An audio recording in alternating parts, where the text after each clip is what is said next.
This is your opportunity to ask questions. I'm sure many of you have questions. I can see you jotting down pieces of paper, which is great. We've got someone, Melissa, with the microphone, so please put your hand up. When you are chosen to ask a question, please, your name and affiliation would be appreciated. So questions? Yes, just down here.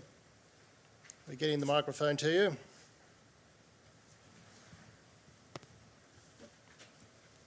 And please make your questions brief, because we don't have a lot of time. Thanks very much. Stephen Hummer from Lend Lease. Justin, just a quick question. You indicated in your presentation that being Chinese consumers have driven a lot of the growth. What are the levers that Australia are going to have to pull to actually address the Indian consumers coming through, another billion potentially? So in terms of what we can do to actually inspire them, or?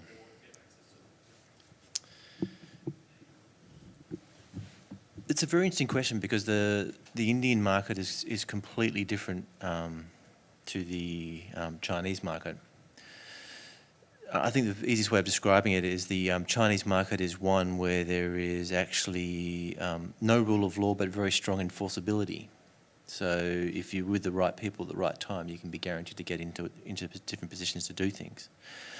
India, the opposite way, it has a rule of law, British law, but no enforceability. So you can often find that you don't have contracts that exist anymore, or things that were contracts that can't be enforced.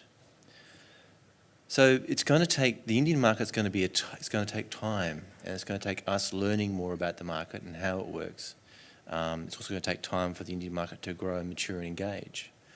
One thing that's giving us a opportunity and advantage is the large number of Indian migrants, both students and non-students, who are coming here and giving us access to information and knowledge on what they need and what they want. And that is perhaps the key advantage we have, is learning more about those markets and how we satisfy them.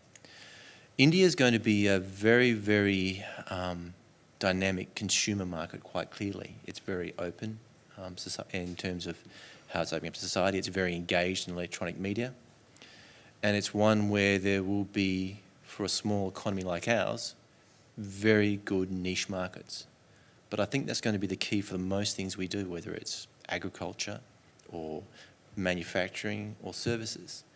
Because we are small, we have to focus on what we do well and grab those niches. And that's going to be an advantage. And we need to have that information of what's going on internally to be able to focus on that. So I think it's more about gaining access and knowledge on how the Indian economy is growing and maturing and developing that will help us get in. Sabra, is there, politically, is there a big initiative around India and sort of driving that?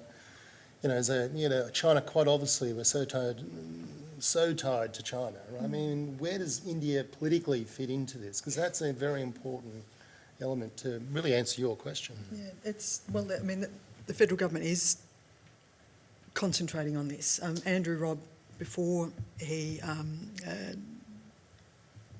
announced his retirement, he's been focusing, and the government has been focusing a lot. They've led trade delegations to India, so that certainly is on their horizon. And that's also part of the reason why Mr Robb's been retained to the end of his parliamentary term as a special envoy for trade, and he will be working hand in hand basically with Steve Chobo. And this has been, this is on their agenda as something that they would like to keep doing, and they are going to focus a lot of effort into it. Whether that's going to be done and dusted, though I doubt it, but it is certainly one of their priority areas. Okay. All right. Any other questions? Hi, Sabra Lee from CEDA. Can you just elaborate a little bit further on your commentary around the TPP and sort of links through into those issues that you just raised then, and Hillary Clinton's view on the TPP, and therefore what the possible ratifications would be for us here in Australia, given the cycle? Yeah, well, I can't go into a lot of detail about that, other than that she's voiced her opposition to the deal being done, and it now all basically hangs on the US Congress to ratify the whole agreement. Now, whether that's going to happen now, given the heightened politics in the United States. Anyone who can tell you what's going to happen with that, if they can tell you definitively, well, that'd be amazing. But I mean, I honestly don't know what's going to happen. Government doesn't know what's going to happen. Andrew Buttsworth from Westpac. I was just going to add an observation and ask for a reaction back on the India question, in fact. And it comes back to one of the other things we do have here in Australia, which are large pools of capital under management in superannuation funds and so on. I was told the other day, actually, by somebody in the Indian High Commission that the Canadian pension funds are all over India looking for investment opportunity. The German manufacturers are in there, and the observation was made to me that Australia really runs the risk of missing out. And as a result, they've got a trade delegation coming over here led by their Finance Minister Jaitley at the end of March, early April, at which they're going to sort of set out, here are some of the regulatory impediments you all perceive to exist in India, here's why they're not a problem, and here are all the projects you could be investing in. Now, India is one example of that, but there are others.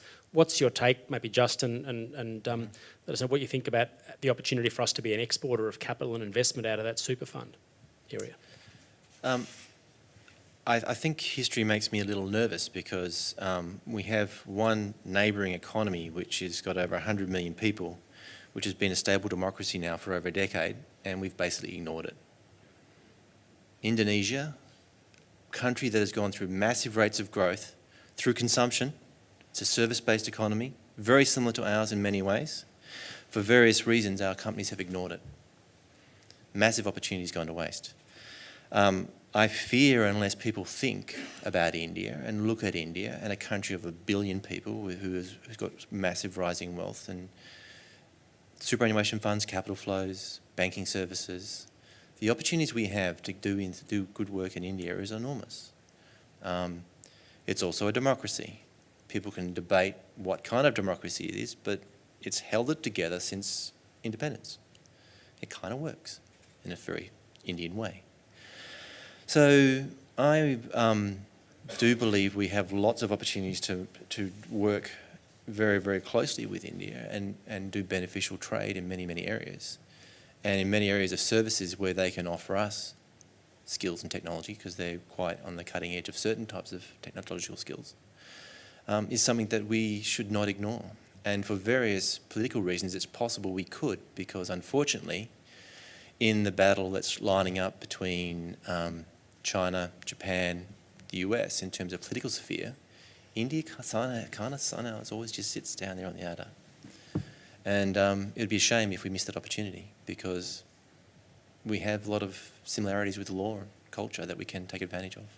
It's quite interesting about India, and you mentioned Indonesia there. I mean, is there a role to play there with small business, really? I mean, when you're mentioning exporting, it does seem like there's a bit of a cultural issue with India for some reason, and also with Indonesia as well, where we've made these disastrous investments in the UK.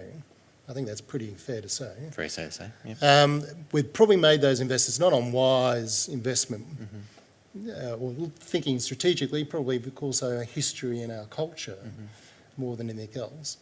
And maybe our family ties. I mean, I suppose that's where small business, where through using technology, certainly in Indonesia and in India, could probably lead the way, rather than necessarily the political sort of situation. It could be actually the small business and technology driving that. And maybe through education as well in the university system. So I think your point's very valid, especially for India. India is... England's been described as a nation of shopkeepers. India is a nation of business people. They're very keen to always make money. You find it difficult to point to one multinational company that is Chinese, yet you can name many that are Indian. And there's small business players all through the world who are Indians. The opportunities for us to engage through the small business level through India, I mean, that was a problem I accept with Indonesia. We don't have the same sort of social ties. But we are developing deeper social ties with India. And there's no reason why we can't use that small business side to develop on further. Small-scale manufacturing, small-scale services, we underestimate our opportunities to export. Oh, that's great. Look, I'm sorry about this, but I'm going to have to draw this to a close. I'm sure people are starting to feel thirsty and hungry. But may we thank our presenters and our discussants, and thank you very much for coming along and giving you thoughts. So let's please pay our appreciation.